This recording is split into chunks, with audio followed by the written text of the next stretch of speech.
നമസ്കാരം. Raf talks ഫുട്ബോളിലേക്ക് ഏവർക്കും സ്വാഗതം. യുഎഫ യൂറോ കപ്പിൽ നടന്ന കഴിഞ്ഞ പ്രീ ക്വാർട്ടർ പോരാട്ടത്തിൽ ഇംഗ്ലണ്ടും സ്ലോവാക്യയും തമ്മിലായിരുന്നു ഏറ്റുമുട്ടിയിരുന്നത്. ഒരു ഘട്ടത്തിൽ ഇംഗ്ലണ്ട് ഈ മത്സരത്തിൽ തോൽവിയുടെ വക്കിൽ എത്തിയിരുന്നു. പക്ഷെ അവിടെ നിന്ന് ഇംഗ്ലണ്ടിനെ രക്ഷപ്പെടുത്തിയത് അവരുടെ സൂപ്പർ താരമായ ജൂഡ് ബെല്ലിംഗ്ഹാം ആണ്. അദ്ദേഹത്തിന്റെ ഒരു കിടിലൻ ബൈസിക്കിൾ കിക്ക് ഗോൾ അവർക്ക് സമനില നേടിക്കൊടുക്കുകയായിരുന്നു.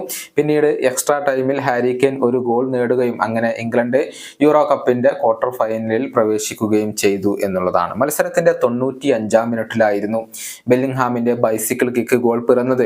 ഇതോടെ യൂറോ കപ്പിൽ അദ്ദേഹം 2 ഗോളുകൾ പൂർത്തിയാക്കിയിട്ടുണ്ട്.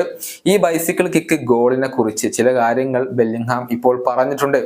ആ ഗോൾ നേടിയപ്പോൾ താൻ ക്രിസ്ത്യാനോ റൊണാൾഡോയാണോ എന്ന് വരെ തോന്നിപ്പോയി എന്നാണ് ബെല്ലിംഗ്ഹാം ഇപ്പോൾ പറഞ്ഞിട്ടുള്ളത്.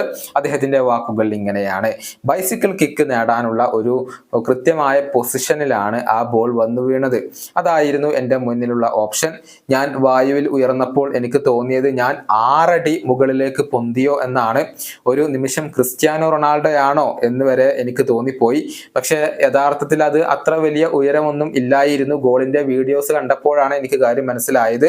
എൻ്റെ ഒരു കൈ അപ്പോഴും ഗ്രൗണ്ടിൽ തന്നെ ഉണ്ടായിരുന്നു. അത് അത്ര വലിയ അക്രോബാറ്റിക് ഒന്നുമല്ലായിരുന്നു. പക്ഷെ അതൊരു മികച്ച കോണ്ടാക്ട് തന്നെയായിരുന്നു. തീർച്ചയായും എൻ്റെ ജീവിതത്തിലെ ഏറ്റവും പ്രധാനപ്പെട്ടതും ഓർക്കാൻ ഇഷ്ടപ്പെടുന്നതുമായ ഒരു നിമിഷം തന്നെയാണ് ഇത്. ഇതാണ് ആ ഒരു ബൈസിക്കിൾ കിക്ക് ഗോളിനെ കുറിച്ച് ജൂഡ് ബെല്ലിംഗ്ഹാം ഇപ്പോൾ പറഞ്ഞിട്ടുള്ളത്. ക്രിസ്ത്യാനോ റൊണാൾഡോ റയൽ മാഡ്രിഡിലായിരുന്ന സമയത്ത് യുവേഫ ചാമ്പ്യൻസ് ലീഗിൽ യുവന്റസിനെതിരെ നേടിയ ഒരു ബൈസിക്കിൾ കിക്ക് ഗോളുണ്ട്. അത് ലോക പ്രശസ്തമാണ്. അതുമായി വെച്ചുകൊണ്ടുള്ള ഒരു താരതമ്യമാണ് അദ്ദേഹം നടത്തിയിട്ടുള്ളത്. മത്സരത്തിൽ അത്ര മികച്ച പ്രകടനം ഒന്നുമല്ല ബെല്ലിംഗ്ഹാം നടത്തിയിട്ടുള്ളത്. എന്നിരുന്നാൽ പോലും നിർണായക ഗോൾ നേടാനായി എന്നുള്ളത് അദ്ദേഹത്തിന് സന്തോഷം നൽകുന്ന ഒരു കാര്യമാണ്. ഇനി ക്വാർട്ടർ ഫൈനൽ പോരാട്ടത്തിൽ സ്വിറ്റ്സർലൻഡ് ആണ് ഇപ്പോൾ ഇംഗ്ലണ്ടിന്റെ എതിരാളികളായി കൊണ്ടുവരുന്നത്. ഈ വീഡിയോയുടെ അവസാനിപ്പിക്കുന്നു. വീണ്ടും കാണാം.